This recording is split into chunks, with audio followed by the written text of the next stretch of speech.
I, 33, female, am an adopted child. My adoptive mom, 63, female, adopted me as a single parent when I was a year old. She says I'm her lucky charm because a week after she brought me home, she met my adoptive dad, her future husband, 70, male.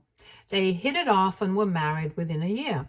2 years later, when I was 4, my sister Sienna, now 29, female, was born.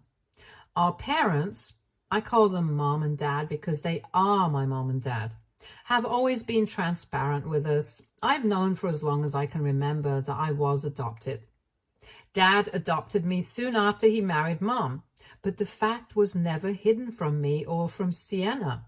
We weren't treated differently. We were raised as siblings and loved the same.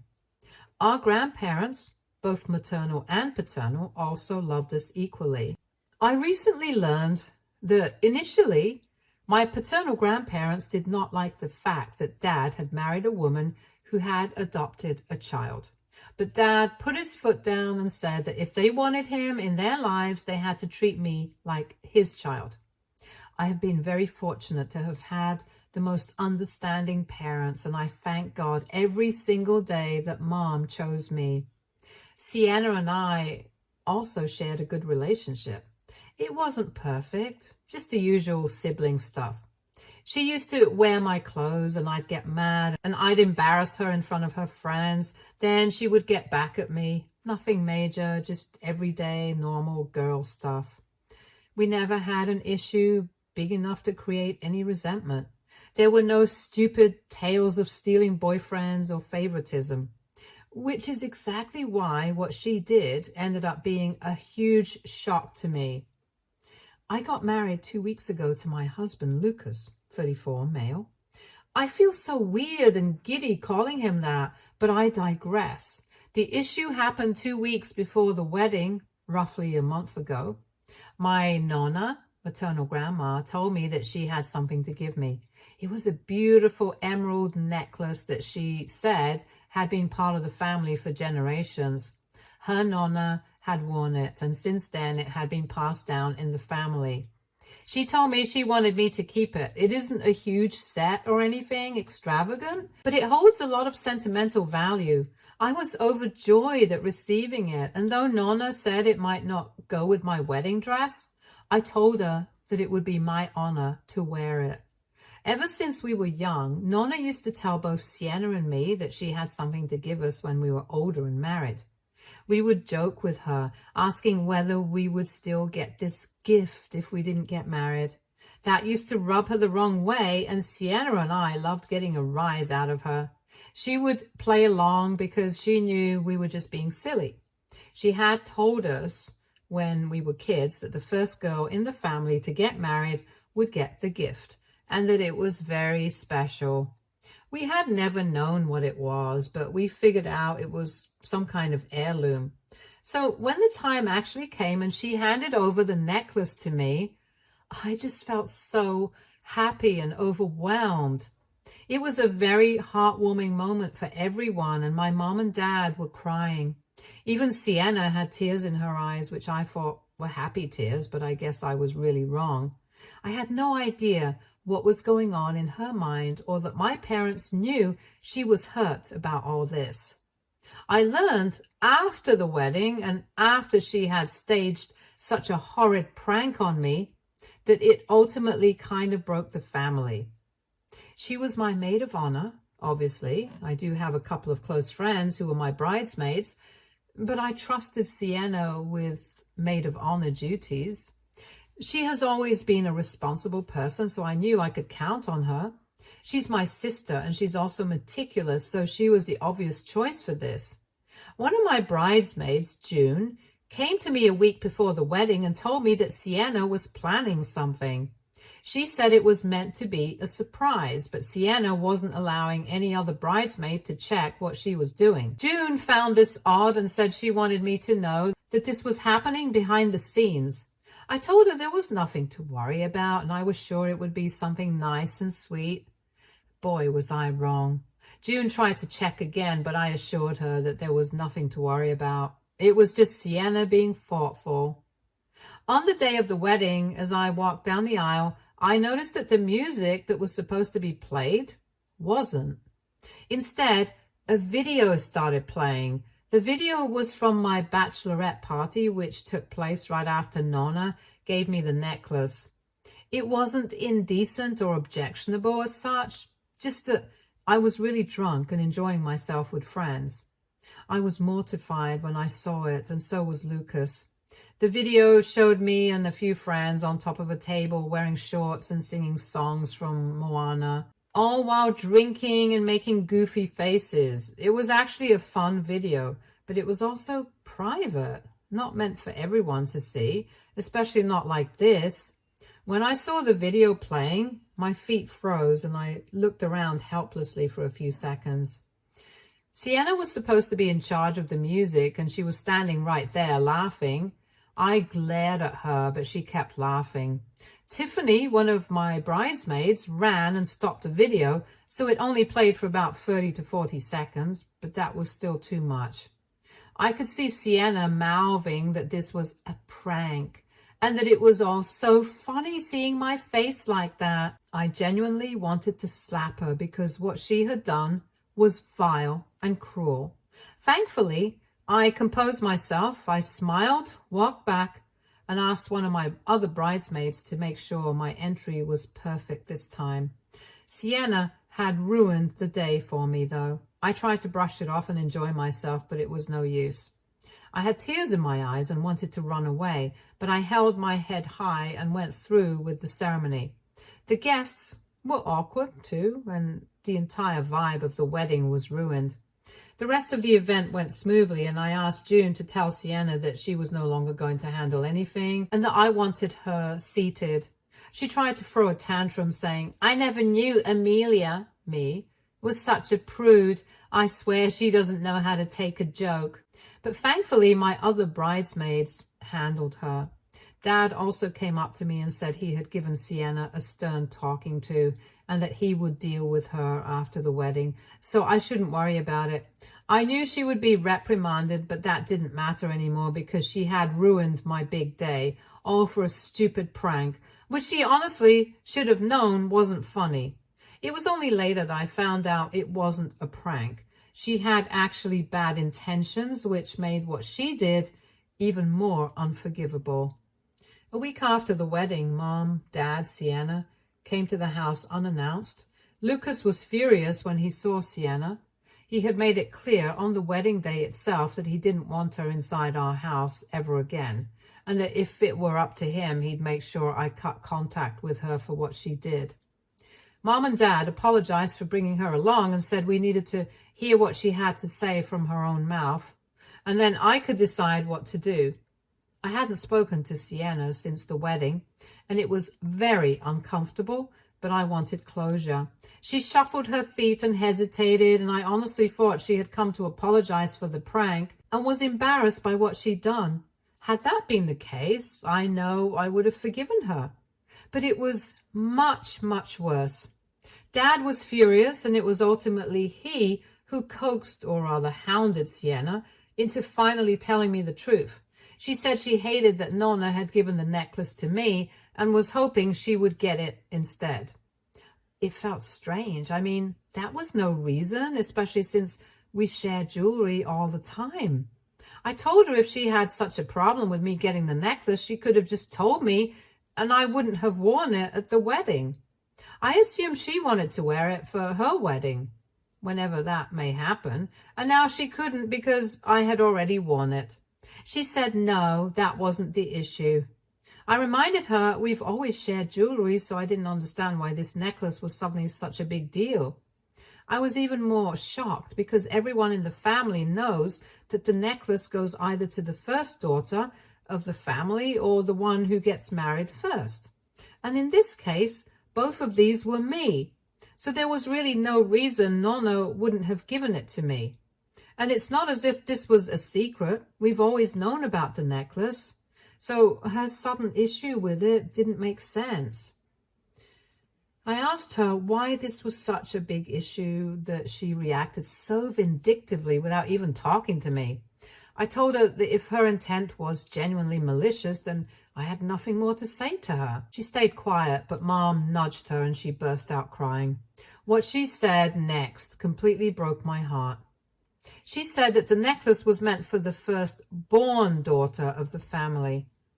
I looked at her, genuinely not understanding how that was different. And she emphasized that it was for the first-born daughter, meaning her. I never thought I'd have to hear something like that. She then started spewing so much hatred that I had to literally push her out of the house. She said I wasn't even a real child of Mom and Dad's, yet I received all the love. It was as if I was the first kid of the family, when technically, according to her, I wasn't. She was, because of biology. I reminded her that neither Mom nor Dad ever treated me like I was adopted or different, and neither had Nona. So why would they act differently now? She said she didn't care if they hadn't treated me differently. They should have. She went ballistic, and I told her if she genuinely felt I wasn't part of the family, then she had no right to be inside my house. Lucas took the cue and told her to get out, which she did. Mom went with her. She was inconsolable but furious. But Dad stayed for a few minutes. He hugged me, apologized for how things turned out, and assured me I would always be their daughter no matter what. He said he wanted me to hear this from Sienna's mouth because otherwise I wouldn't have believed them. He was right. I wouldn't have. I was crying by then, and he said he would call soon to check in. He left, and since then I felt numb. I can't believe my own sister. That's just how I think of her. Would think this of me. She's the same girl I changed diapers for. The same girl I've shared all my makeup and clothes with. The same girl who made me read her diary and who came to me whenever something was wrong. I don't know what happened, and I can't help but wonder what led her to behave this way. Edit. Dad just called. He said that Mom and he decided to disown Sienna because in hindsight, while they could forgive her for what she did, they could never forgive her for what she felt. They said they tried asking her if she ever felt any favoritism toward me from their side, but she said no. They kept asking why she felt this way, but she had no answer. Apparently there was a big fight, and that was the last straw for Mom and Dad, so they've completely cut her off. He warned me to be cautious since she might go unhinged on social media and advised me not to let it get to me. I told them I would block her because I don't have the energy to deal with her drama. I don't know what's happened. I never thought something like this would occur, but here we are. Update 1. It has been a month since I last spoke to Sienna. My parents have gone no contact with her, as have I. She hasn't tried reaching out to me, which honestly hurts. I thought that maybe after a few days she would come back and try to sort things out, but she hasn't. So it seemed pretty final that this was set in stone. She hadn't apologized, and it had been a long time, so I never thought she would text or call me. I used to keep seeing her post quotes and stuff on Instagram. Her account is public, and I use a fake account. Many of them seemed like personal jibes, which hurt me more. But Lucas realized they were getting to me, and he made me stop looking at her. That was that. But suddenly last night, I got a call from Pops, my paternal grandfather. He lives a few states away, and it was quite late at night, so I got very worried. I picked up the call, and he said that Sienna was at his place and that she had nowhere else to go. He told me that he had taken her in, but she wasn't telling him what happened and why she showed up at his doorstep in the middle of the night. And he wanted to know if I knew anything, and I told him that I hadn't been in touch with her for about a month, so I had no idea what was going on. He said he would talk to her and get back to me, but he hasn't yet, so now I don't know what to do. Part of me feels that I need to stay out of this mess because she has clearly communicated that she doesn't see me as family. If that's the case, then she is welcome to live life as she wants. But another part of me is worried about her and her well-being, and I can't help but feel guilty. I know it's because of everything that happened that she is in such a state, and that she must have felt very alone to go to Pops. None of us were talking to her, and now she was in trouble and couldn't ask any of us for help. I just hope Pops gets back to me soon, because despite everything, she is still my sister, and I will always love her and worry about her. Update 2. This situation is much, much more serious than I thought. Pops called me and said that Sienna is on the verge of a mental breakdown and he won't be able to handle it alone. I asked him if she told him what was happening, and he said that she had, and that if she hadn't come to him for help, things would have been much, much worse. Apparently, Sienna has a long-term on and off boyfriend, Mason. She knew him in school, and she had a huge crush on him. Initially, we encouraged her little crush because she was young and we thought it was harmless. But when she was 15, she and Mason got together. He was a nice kid at that point, from what Mom and Dad told me, but soon he turned dark. And by dark, I genuinely mean scary and sinister. By the time he was 17, he was known as the bad boy of the town. He and Sienna were on and off by then, and no amount of counseling from either Mom and Dad or me could get her to leave him. He had regular run-ins with the cops. He was into alcohol and drugs and was overall the last guy you'd want your family to be around. We tried knocking some sense into Sienna, but to no avail. All of us had hoped that once she left for college, things would get better. That's why we were overjoyed when she went to college out of state. By that time, she had also broken up with Mason for good and was focusing on moving forward with her life. When she went to college, she started dating other guys, and I was relieved because I knew that her experience with Mason was enough to completely mess up her head. She met good guys in college, and all of us thought she had learned her lesson. Clearly, that was not the case. Right after she graduated, Mason got in touch with her again. She never told us this because she was afraid of how we would react. She admitted this to Pops. She said she didn't want us to think she was a dumb girl, and she didn't mind catching up with him after all these years. And as you all might have guessed, they got together again. Pop said she believed he was a changed man. He apologized profusely and they got back together. Sienna has hidden this fact from us for almost 6 years now, maybe more. And all this while, she and Mason have been together. From what Pops described, he is still a rotten egg. And all that has gradually rubbed off on Sienna, too. Sienna confided in Pops that they started living together 2 years ago when Mason lost his job. He had nowhere else to go, so he moved in, and she was happy because the relationship was progressing. But gradually, he began poisoning her against us, especially me.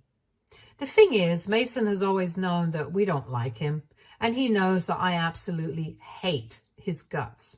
When I found out, when they were in school, that he was into drugs, I actually told Sienna that she needed to break up with him, or I would take matters into my own hands. She obviously told him, and he has villainized me ever since. Anyway, according to Pops, it is Mason who has been influencing Sienna against us. According to Sienna, it started gradually. Initially, it was just a few offhand remarks about me being adopted, and when she tried to stop him, he would act all innocent. Then the comments got worse. They used to fight about it too, and he would deny saying all these things tooth and nail, somehow convincing Sienna that she was the one who thought these things and was finally feeling safe enough to express them. He literally programmed her through and through, and she started to believe him. The tipping point for her then came when Nona gave me the necklace. He had somehow convinced her by then that none of us loved her, and everyone's focus was only on me. Completely untrue. She just lost it at that point, and in some twisted way, me getting the necklace seemed to confirm everything he had been feeding her for years. Then the prank happened. She was cut off from everyone. Even her friends were disgusted by her, so she was completely isolated with only Mason to rely on. It didn't take him long to start abusing her. I think he knew by then that she had nowhere else to go. He had ensured that she dug a grave so deep that she wouldn't be able to climb out of it. When she came to Pops, it was after a very huge fight where she genuinely feared for her life. He had punched holes in the wall and broken some things over a very trivial matter. She knew she couldn't go anywhere but to Pops because none of us were talking to her. I can't believe she has been going through all this, and I feel so guilty. We should have been more aware and more involved in her personal life. I can't stop thinking about what she must be going through. I am going to fly down to her and talk to her. I know what she did was wrong, but she's my sister and it's my job to protect her no matter what. She has literally run for her life and I can't help but blame myself. Maybe she could have asked for help sooner if things were okay. We should have noticed the signs of her being manipulated. It's just horrible. Pops had asked me not to tell Mom and Dad for now, and I won't because at the end of the day, we need to respect Sienna's wishes. She has already gone through so much and I would hate for her to suffer again in any form. I just hope I'm able to get that son of a bitch to answer for what he's done because I know I'm not stopping until he pays for what he has done to my sister. Update 3. Sienna is back home with me. I told Lucas everything and he was very supportive. Even though he's a little miffed with Sienna, he knows better than to bring it up right now. She has been crying and apologizing profusely. She knows Mason has messed with her head, but she also says that doesn't absolve her of responsibility. It's heartbreaking to see her this way. I have asked her to get into therapy because I went through every single comment you all made. And what Pops described and what she said align exactly with what you all pointed out. These are clear signs of narcissistic abuse and she needs professional help to come out of this rut. I feel just so sad about the entire situation. She says she's still not ready to tell Mom and Dad, and I don't want to push her into doing anything she doesn't feel comfortable with. On the Mason front, we filed a police complaint. The lease of the house is in Sienna's name, but there's evidence that Mason was the one who caused the damage, so he's liable for it. The landlord is a sweetheart, and he has sued Mason for property damage. He's been very supportive of Sienna, which is a godsend if you ask me. So Mason is done for. There are 2 cases filed against him simultaneously, and he keeps calling Sienna to beg her to reconsider. I would have her block him, but our lawyers say anything he says now can also be used as evidence, so we need to tolerate this if we want to see him brought to justice. It's a tough time, and it's going to be a long legal battle, but I'm ready to fight it all and support Sienna through it. She's still very despondent, and her self-esteem has plummeted to the core. She has become a shell of herself, and I hate to see her like that. I know the road to recovery will be long and tiring, but she has to do it. And I'm so thankful that she made the decision to go to Pops. If she hadn't, none of us would have known what she's been going through. Ever since Mason re-entered her life, he has been trying to isolate her from everyone. She told me he would show jealous streaks and make a scene whenever she went out with friends. So gradually, all of them stopped inviting her. Then he caused issues within the family, and all this while he contributed nothing, just sat on his fat and claimed he was looking for jobs. All the financial responsibility was on Sienna's ever since he was fired. I honestly believe he wasn't fired. He quit because he wanted to mooch off of her. I can't believe how foolish Sienna could have been, but I know this is not the time to say that. She is going through a lot already, and the last thing I want to do is make her feel worse about herself. I just hope this issue gets resolved as soon as possible and we're able to move forward as a family. Update 4. This is going to be my final update. Sienna is now in therapy. Her therapist nudged her to talk to Mom and Dad, so we did. It was a difficult conversation and they were heartbroken. I have never seen Dad more livid. And if we left it to him, he'd go and kill Mason with his bare hands. The case is still ongoing in court, but we have a very good chance of winning. The landlord has been brutal with Mason and has a shark for a lawyer. So it's going to be very difficult for Mason to wriggle his way out of this one. The damages amount to thousands and thousands of dollars, and his broke doesn't have a penny to his name. Sienna was able to get a restraining order against him. Not that it's going to stop him, but still. She seems better, but she's not completely fine and won't be for a long time. Things are moving forward, and hopefully they will get better sooner rather than later. Sienna has also finalized a small apartment for herself and will be coming out by the end of the month. She's still in the same city, so I'll make sure to keep catching up with her. The last few months have been crazy, and I just hope that now I am able to enjoy my married life. Stay tuned for more stories from our girl relationships.